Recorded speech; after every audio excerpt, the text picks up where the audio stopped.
We never discussed the black gaze. Does anyone know what it is? Is that when your grandmama look at you like I'm about to knock the shit out your ass? I think I agree with you, Professor. Oh, sorry, Sister Wani, but I think we have two of them. We have you better sit your ass down, and I got you, brother. You know, we got two. We got another one. I wish a motherfucker would. Oh yeah, there we go. Add that one to it too. Well, the gaze I'm speaking about is or not grandma's church one. You know the one grandma turn around and look at you? Yep, you get the dirty looks. I was controlled by a series of threats and dirty looks. It was very effective. I didn't need to get spankings. Those dirty looks were epic.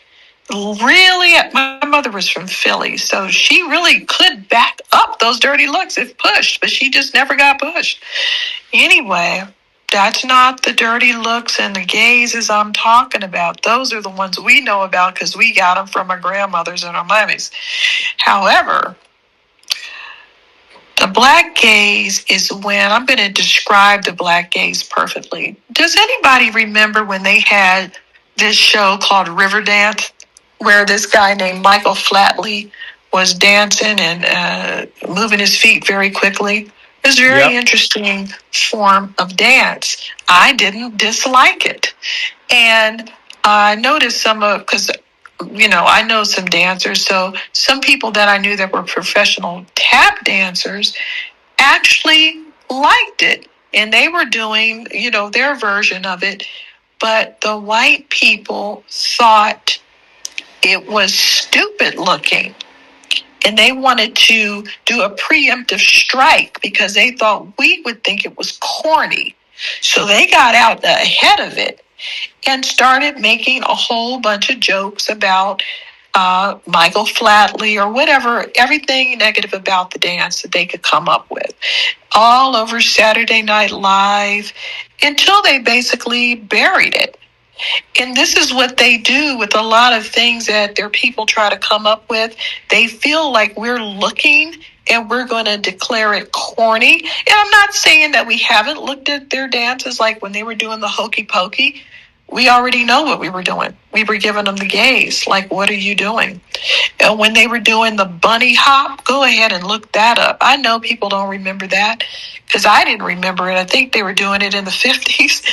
They were doing the bunny hop. And oh no, guys, you can't do that. That's un-American.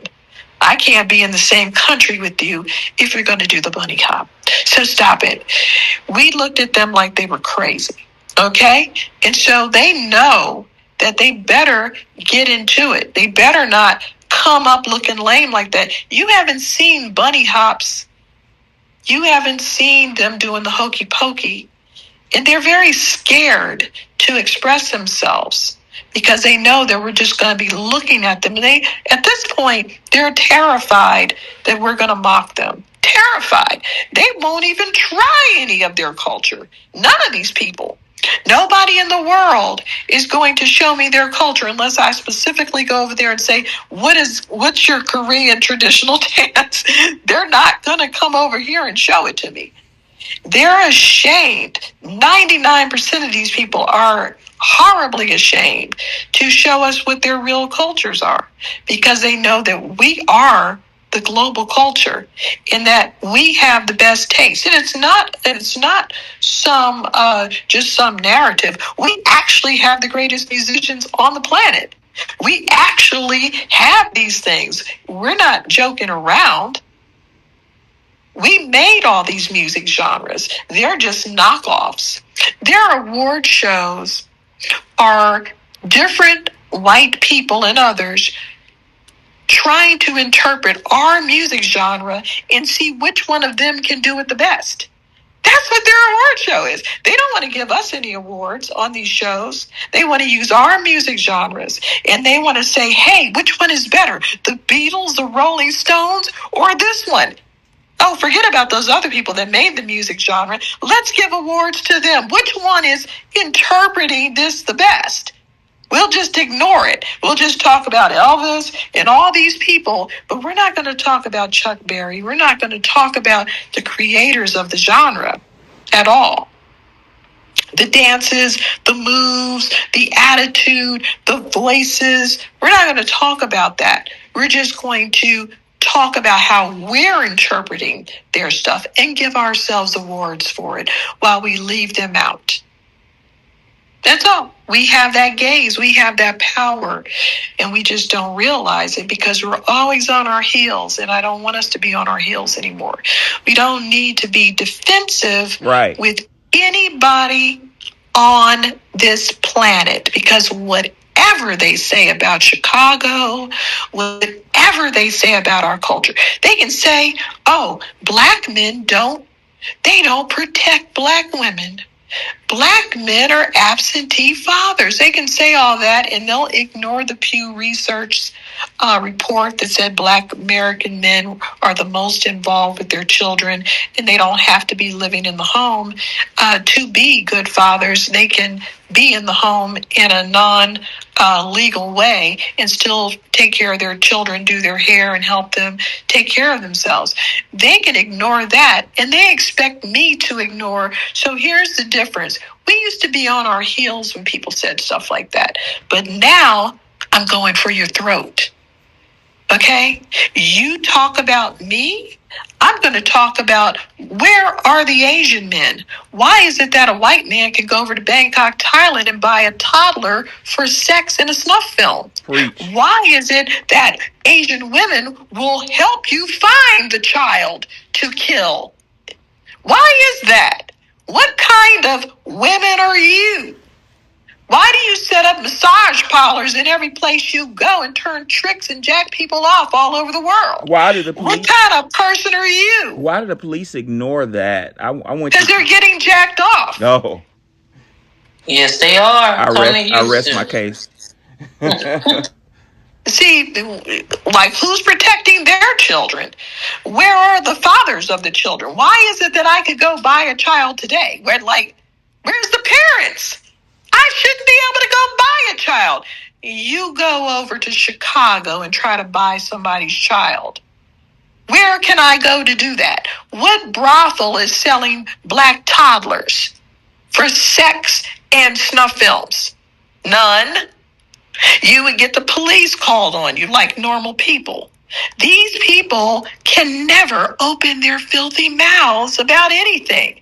Their cultures are so low and dirty, you don't even know about it. It's too dirty to talk about.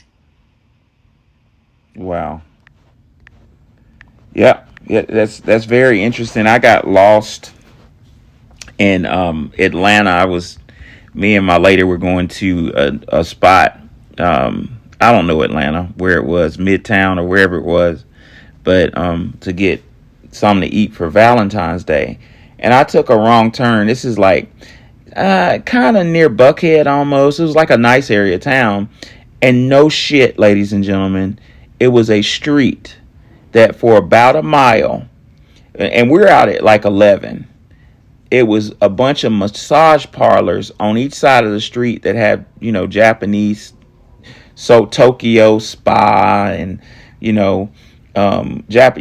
Oriental type writing and full body massage and shit. And they all had these neon signs up that said open 24 hours.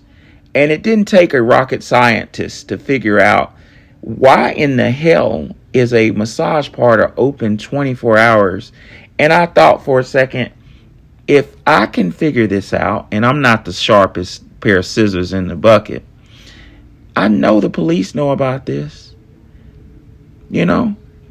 Why aren't they kicking in the door and dragging people off to jail? But you know what? They know how to find a little brother on the street that couldn't get a job because Koreans are taking the fucking jobs at the Hyundai plant and bust him for a bag of weed.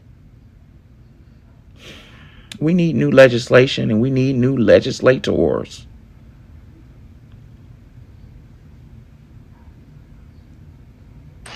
They are just duplicitous because, say, for instance, you remember the little boy that just got out of the house and went to Chick-fil-A, and everybody just, oh my God, he just left his house. Oh, and the police put him in the car and took him home, climbed the gate and took him home. Let that have been a black child. They would call CPS so fast it'll make your head spin. That's what they do. That's exactly who they are. No matter what it is, they want to be the moral authority on every single person's life when they live in a glass house themselves. Everybody knows that you can buy more dope in any white community, just a few doors down here, make a left there. You can do all this different stuff. But they don't want to police their communities. They just want to lock all of our people up. Stuff like that. I was just gonna say, the black gays, that must be the collective black gays, because individually, I unless somebody tells me what the pale faces have going on, I really don't pay them much attention unless somebody says, hey, these people say they don't bathe regularly, or these people say they don't use wash rags. And I believe that some of this, while it may be true, their hygiene is different from ours. I don't think that some of these people are making it up. I think that some of these other people are doing it for content creation. I think they're taking it from some of the other pales who are unclean and just, pushing it off as their own stories. But again, I've never had a reason to look at these people. And again, like I said, just growing up where I grew up, I knew they existed, but they just never were an integral part of my life a certain type of way. So if even if they thought just me being in their presence, they felt ashamed just by me, I'm glad to know that there's some shame. They should be ashamed. Because some of the things that they do just don't make no sense, from unseasoned food to unclean habits. It's just gross. But like I said, for me personally, I just don't pay them no mind like that. They ain't really got nothing going on that I care about. That's just me. Right. Yep. I agree. Brother Denmark, good to see you. Feel free to grab a mic and step up. About the black gays, Wani brought up some good points. And first off, to everybody in this room, you ought to be very proud that you're stepping up for the lineage. Don't forget, ladies and gentlemen, that I'm new to Twitter Space. I'm new to this. I've been on here a little over a year. So y'all been doing this a lot longer than I've been doing it. But me and my colleagues, Wani and Kush, have talked about the influence that we're having on us, just us, Tariq and, Black Twitter, the influence we're having on the public narrative. I'm starting to hear our talking points on CNN. I'm starting to hear some of our particular talking points on national news. But what we're more so than that, what we're doing is giving foundational Black Americans the courage and the green light to stand on to. And like Wani, I'm paraphrasing you, Wani, said, just tell them I don't give a fuck no more. No more. The word is détente. Détente was a popular attitude in the 50s and the 60s. Basically, détente means decorum at the dinner table. We're not going to talk about religion. We're not going to talk about politics. Black people really inculcated détente, of having tact and decorum, and just trying to what's that shit Michelle Obama said, when they go low, we go high, all that mess. Mm-hmm. We let that shit go. And good example of it is our brother Drewski. Did y'all see that shit the other day? No, tell me. I heard about it, but I didn't see the details. Drewski had possibly the best makeup artist on the planet dress him up like a white, low-class white man at a NASCAR event. And me being from out... Oh, I saw that. Yeah, he has started the narrative of, okay, you make fun of me, I'm gonna make fun of you. and they can't take it. They so fragile. Our brother James Baldwin said this in the 1950s. James Baldwin said, the innocence is the crime. I want y'all to think about that. See, in the system of white supremacy, it's so fragile that it's important to have the image, the aura of innocence. I didn't know that you were a slave. My grandmother had slaves and we never knew. We thought they were her friends. And, we've never, poked fun at them. I don't know if it was Christianity. Oh, they were their cousins. Yeah, that's a whole nother issue, Monty. Who's really white? Me and my students are discussing that now. But what does white mean in America? What does it mean? Well, what Drewski has opened the door to is a narrative shift of you make fun of our idiosyncrasies and you make hyperbolic media about black Americans in a caricature way, like, for instance, what's the movie Birth of a Nation? Okay, well, your turn. Let's make fun of you.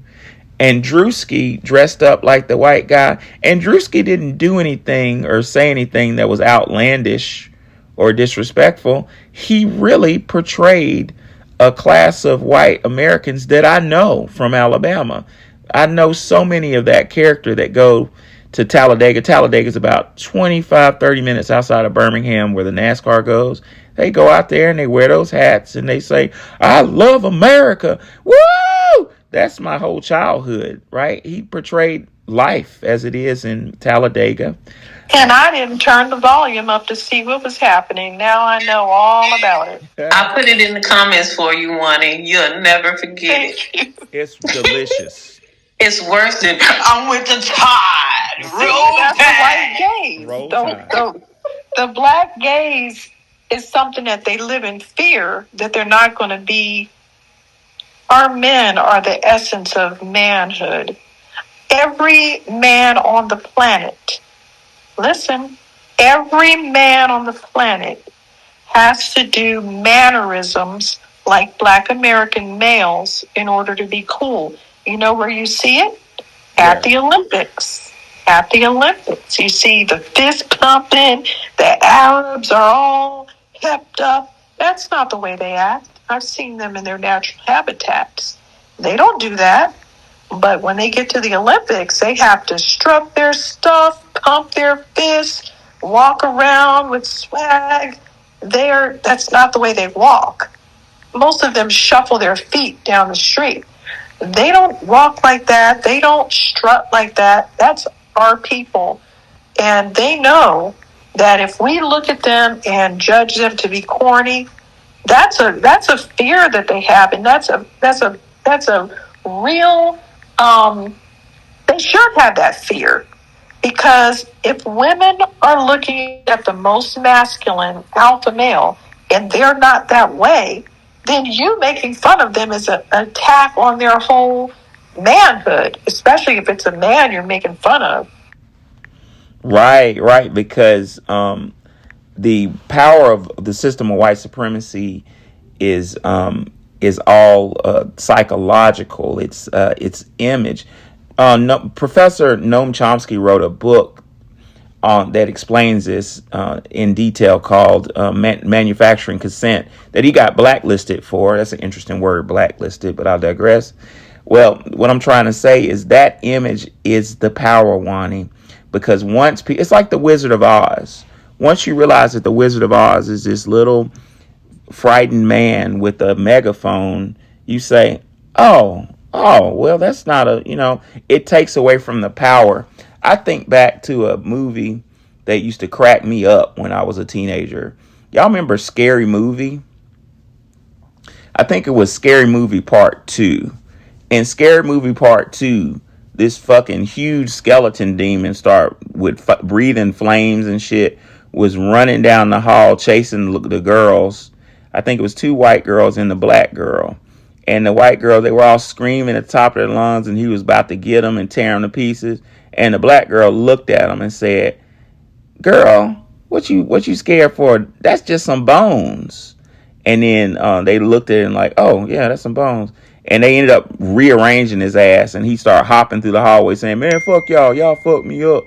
But that's like the system. It's psychological. Most things are mostly psychological, and that what Drewski did was kind of expose that whole theory created by Birth of a Nation. Well, not created, but emphasized by Birth of a Nation during Reconstruction of at the end of Reconstruction, during the Great Migration, rather.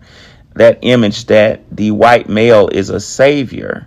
Ladies and gentlemen, this notion, this psychological image runs real deep. Why do you think that images of Jesus the Christ are portrayed as a white man? It's important to spread a narrative of superiority, like James Baldwin said, innocence. I'm always the good guy. And once that image is challenged in a meaningful way, the reality begins to crumble. Never forget that perception is reality. We perceive the white American male as a John Wayne, as a powerful leader who's doing right, and sometimes he has to kill, but that's just part of it because he's the good guy.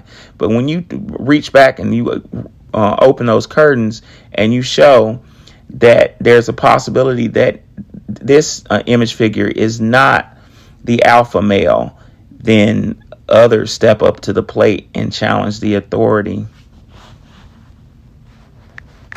Quick question, Professor. Yes, sir. You said Noam Chomsky was blacklisted. How? I don't think so. He was blacklisted. Professor Chris Hedges says that Noam was kind of like shunned. Well, you know, being blacklisted as a white man in academia, as you know, Professor, is different than being blacklisted as a black man. If you or I got blacklisted, we're gonna be working at Popeyes or some shit. We're not gonna this dude he was institute professor at MIT. Right. So if he's blacklisted, I'd sure like to know how. I mean, the guy, you know, he has speaking engagements. You know, I think he's old, so he doesn't do that anymore. But his speaking engagements was, I heard he was booked for 2 years. His book sold well. It kind of makes me think, was he controlled opposition because he was critical of Israel, and he never really suffered any consequences for being critical of Israel. It just makes me wonder, was he controlled opposition for them? Yeah, I mean, if he was blacklisted, they can blacklist me then. Yeah. I will take it any day. But that shows the discrepancy and the disparity in our worlds. Similarly, I don't know if you know who Sheldon Wolin is or was. Sheldon was a Princeton professor who wrote a book called Democracy Incorporated, which is equally as important as manufacturing consent. Democracy Incorporated, which you should read, Dr. Ward, just really lambaste the quote-unquote American free market. Dr. Wolin identified that America is not a free market. He calls this shit inverted totalitarianism, and basically he says that in America, corporations are on welfare, and we're the working people. You know, it's portrayed like the that trickle down economics ideology, like the rich are going to support the poor, and it's going to trickle down. Sheldon Wolin in his book inverts that and says, no, we're paying. Corporations are on welfare. And Sheldon was blacklisted the same way. Now, Sheldon died professor emeritus at Princeton. They didn't fire him because they don't get fired. We do. But the way that Noam was blacklisted, just like Sheldon, is he wasn't invited to the dinner parties anymore. And professors would just walk past him on campus and not talk to him. Keep in mind that MIT is basically a allegedly. Let me say that again. MIT is allegedly, according to Professor Chris Hedges, a wholly owned subsidiary of the Defense Department. You know, that's where weapons are created, and I've heard alleged theories that. No, that's true.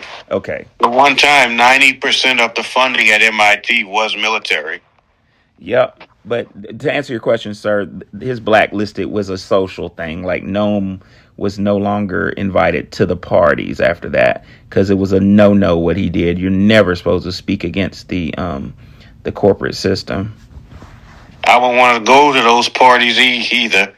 Y'all probably don't tell them what they do with no baby oil. Oh, yeah. You